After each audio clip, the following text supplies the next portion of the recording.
Day 2, Wednesday at the Cheltenham Festival, kicks off with the 120, the Ballymore Novice Hurdle, 2 mile 5 grade 1, class 1 for 4-year-olds and upwards, over £52,000 on offer to the winner. It's a 3-cornered affair in the market. Bet365 are 16 to 1 bar the front 3. They look the 3 to concentrate on. There's been a sustained gamble on Bob Olinger, who was a much bigger price a couple of weeks ago. He's now the 5 to 2 standout favourite.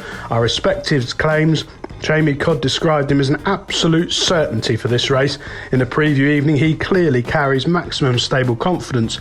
But the one I prefer at 7 to 2 with 365 is Paul Nicholls' Bravemansgame. Now, he's a horse who took a bit of time to school and to get educated jumping properly. He made a really good start at Chepstow and touched off by Soaring Glory. He's franked the form since in the Betfair hurdles. 3 wins, all at short prices, and he stepped up in class at Newbury last time in the Grade 1 Shallow when sauntering 10 lengths clear of Stargate, having made most of the running. He's a sound jumper now. I think he'll love this better ground, and I think he can beat the 2 Irish horses. The 155, the Brown Advisory Novice Chase, a Grade 1 here, one of the bankers of the whole week, Monkfish. He's scared off all of the serious opposition in truth, with Royal Pagali heading to the NH Chase and a couple of others not coming here. He looks a solid 4 to 6 favourite. He's going to be extremely hard to beat with a clean round of jumping. He's been a brilliant performer, 3 wins out of 4 over hurdles and 3 from 3 over fences. All of them have come on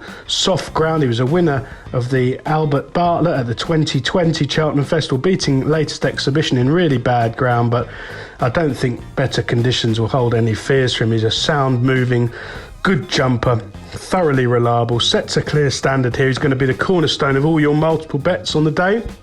The 230, the Coral Cup, one of the most ferociously competitive handicaps of the week, over 2 mile 5, a grade 3 here, 7 to 1 the field with Bet365. My shortlist of 2 in a race for small stakes, Grand Roy, and the one I prefer at the price is Monte Cristo. Now, Monte Cristo is very fresh for this race, been laid out for it since winning at Kempton on Boxing Day. He was a 25 to 1 shot that day, completely unfancied, which was a huge price looking back in hindsight.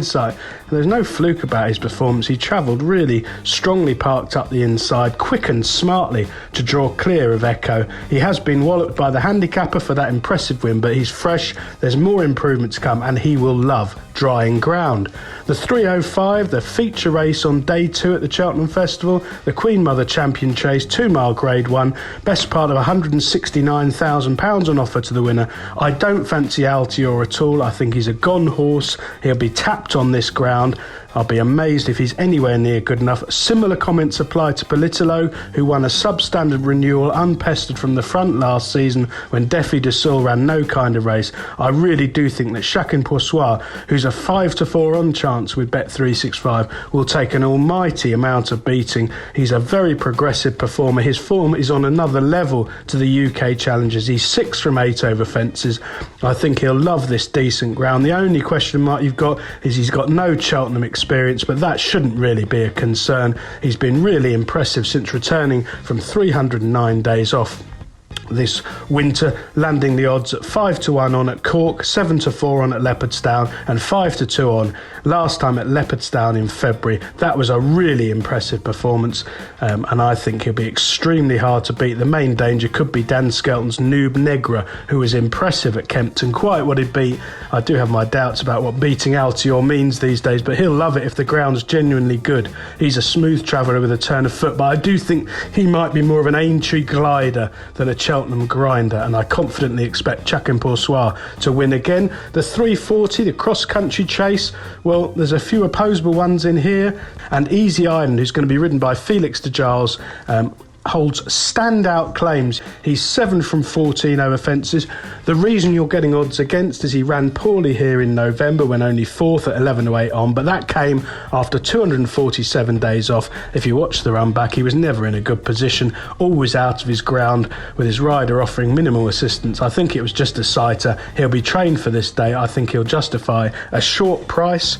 The 415, the Grand Annual, Bet365 offers 6 to 1 the field about this 2 mile handicap. There'll be a breathtaking gallop. There's loads of front runners. My two, I don't think they're particularly well handicapped. They've been winning all winter. They've been shooting up the weights, but they're tough, reliable, and both of them will get hold-up rides in a strongly run race. Iblio of Venetia Williams, who only just does enough in front, produced late, so has inched up the weights quite slowly for a prolific season, and Sky Pirate, who was a smooth travelling week finisher over longer trips, has been a revelation, dropped back to 2 miles this winter. I think he'll go close. And the last race of the day, a cracking race to watch, not a betting race for me, but the Weatherbys Champion Bumper at 4.50. It looks 2 runners in the betting. Kilcruit's the current 15:08 favourite, Sir Gaillard 2-1. The pair of them have both been incredibly impressive in winning in Ireland this winter. I think both of them will handle decent ground fine, and I just prefer Kilcruit out at the current prices. Best of luck on Wednesday at the Cheltenham Festival, betting experts.